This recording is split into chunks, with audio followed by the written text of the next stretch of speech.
ஓம் நம சிவாயம். சிவபக்தர்களுக்கு வணக்கம்.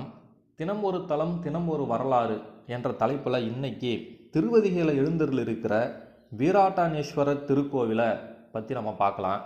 இந்த கோயிலுடைய மிகப்பெரிய சிறப்பு என்னன்னா, சைவ சமய குறவர்களில் ஒருவரான திருநாவுக்கரசரை நம்ம எல்லாருக்கும் கொடுத்த தலம் இந்த திருத்தலம் தான். அது எப்படின்னா, 7ஆம் நூற்றாண்டிலே திருநாவுக்கரசருடைய அக்காவான திலகவதியார் இந்த திருத்தலத்திலே இருந்து திருத்தொண்டு செய்து வருகிறார். அப்பொழுது தம்பியின்பால் மிகுந்த அன்பு கொண்ட திலகவதியார் அவர்கள் இறைவனை பார்த்து, எனது தம்பியை சைவ சமயத்திற்கு மாற்றி தருவீராக என்று வேண்டிக் கொள்கிறார்.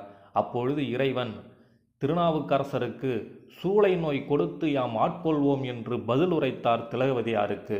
அதுபோலவே சூளை நோயை கொடுத்து சோதிக்கிறார் இறைவன். சூளை நோயின் வழி தாழாமல் திலகவதியாரை நோக்கி விரைந்து வருகிறார்.